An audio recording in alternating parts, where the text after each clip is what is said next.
नमस्कार। आज हम एक ऐसे विचार पर गौर कर रहे हैं जो हमारी रोजमर्रा की समझ को शायद थोड़ा हिला सकता है। जी। हमें कुछ संवाद के अंश मिले हैं जो एक बड़ा सवाल उठाते हैं। सवाल ये कि अगर मान लीजिए समय और स्थान वाकई में असली नहीं है, सिर्फ एक तरह का भ्रम है, तो फिर विकास जैसी प्रक्रिया है जिनमें साफ तौर पर वक्त लगता है, वो कैसे हो सकती हैं? ये अपने आप में ही काफी सोचने वाली बात है। बिल्कुल। ये विचार की जिसे हम ठोस हकीकत मानते हैं, समय का बहना, स्थान की निश्चितता, शायद वो वैसा है ही नहीं जैसा हम महसूस करते हैं। ये ब्रह्मांड और उसमें हमारी जगह को लेकर हमारी पूरी समझ को चुनौती देता है। तो आज हम इन्हीं विचारों की गहराई में उतरेंगे, समझने की कोशिश करेंगे कि ये स्रोत सामग्री इस भ्रम के बारे में क्या कहती है और क्या वाकई इस नजरिए से हमारे जीने का तरीका बदल सकता है। जी। चलिए शुरू करते हैं। पहली बात तो यही है, गले उतरना मुश्किल है कि समय और स्थान असली नहीं है। हाँ। खासकर जब हम किसी भी ऐसी प्रक्रिया को देखते हैं जिसमें धीरे धीरे कदम दर कदम बदलाव आता है, इसमें तो साफ तौर पर वक्त लगता ही है। हाँ हाँ, बिल्कुल लगता है। और देखिए, यही तो पहली और सबसे स्वाभाविक उलझन है।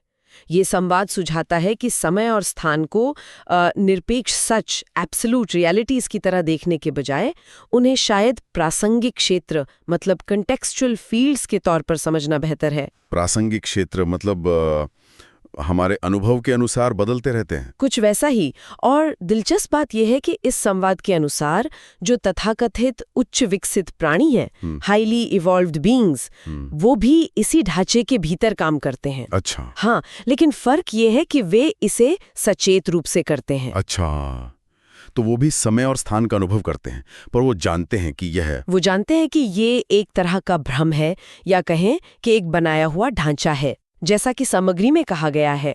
वे जानते हैं कि ये एक भ्रम है और इसलिए वे इस भ्रम पर रुक रुक कर ध्यान केंद्रित करते हैं, जिससे वे इसे हाथ में लिए उद्देश्य के लिए उपयोग कर सकें। वो इस समझ के साथ इसका इस्तेमाल करते हैं, इसके गुलाम बनकर नहीं। ये बात ये कुछ हद तक समझ आती है।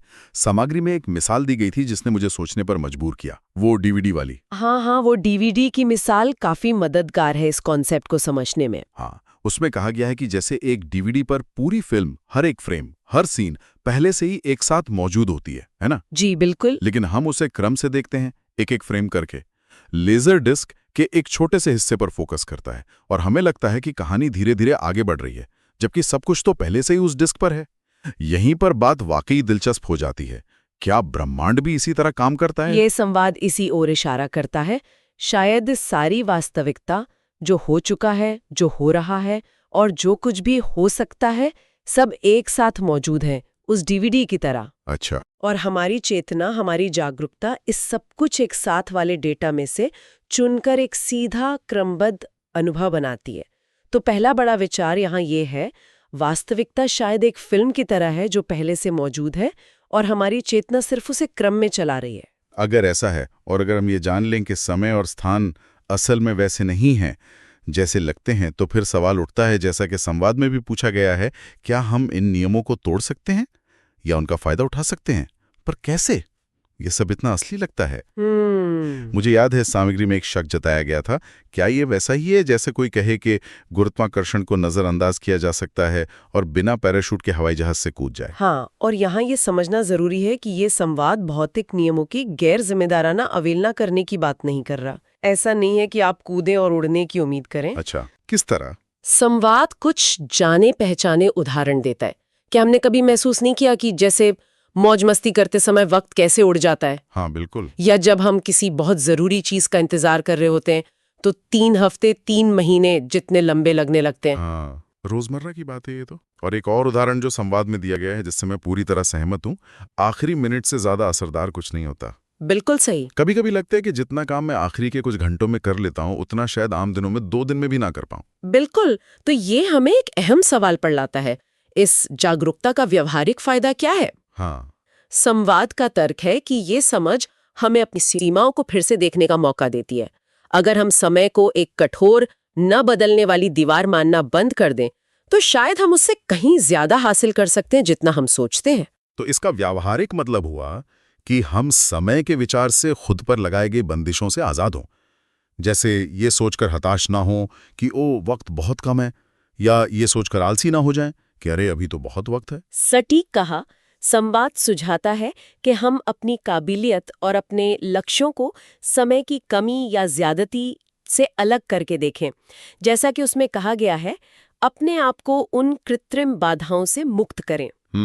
ये सोच न सिर्फ व्यक्तिगत बदलावों की रफ्तार पर असर डाल सकती है, बल्कि बड़ी चुनौतियों जैसे संवाद में जिक्र किए गए पर्यावरण के मुद्दे, उनसे निपटने के हमारे तरीके को भी बदल सकती है।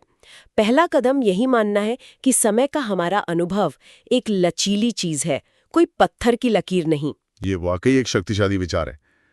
लेकिन डीवीडी वाली मिसाल के अलावा क्या ये संवाद समय की इस लचीली प्रकृति के लिए कोई और आधार देता है? उसमें भौतिकी का भी कुछ जिक्र था, है ना? हाँ, उसमें आइंस्टाइन और दिक्काल, स्पेस टाइम कंटिन्यूम के विचार की ओर इशारा किया गया है। हाँ, वो हिस्सा जहां कहा गया है कि अगर हम अंतरिक्ष यान में बहुत दूर और बहुत तेजी से जाएं, तो हम पीछे मुड़कर पृथ्वी का अतीत देख सकते हैं, यहां तक कि खुद को उड़ान भरते हुए भी। जी, इसका मतलब तो ये हुआ कि हम एक ही समय में दो जगहों पर होंगे। बिल्कुल।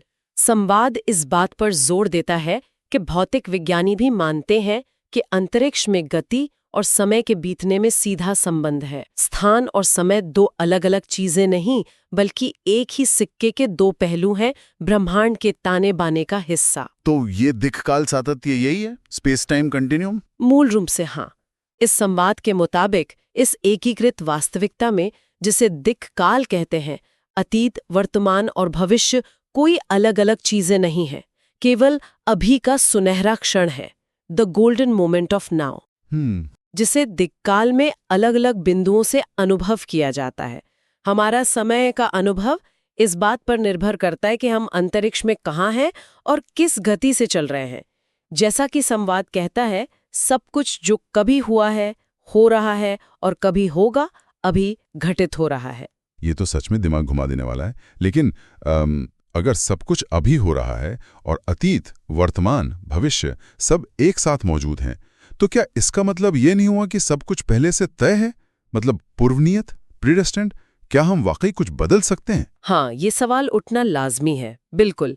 और इस शंका को दूर करने के लिए संवाद एक और मिसाल पेश करता है, कंप्यूटर शतरंज के खेल की।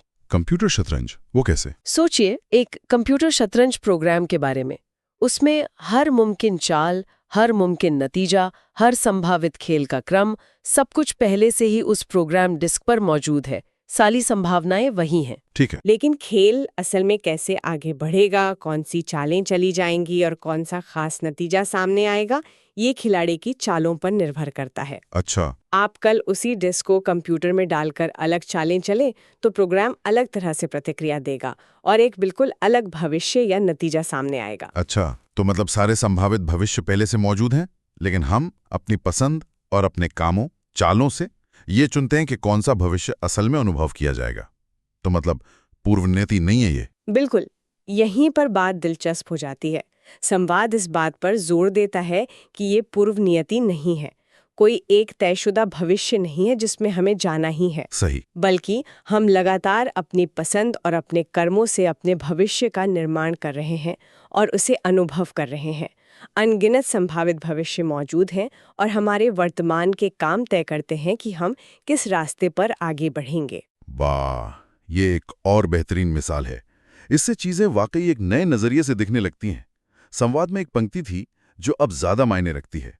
यहाँ आंखों देखी से कहीं ज्यादा हो रहा है। ये तो सचमुच है।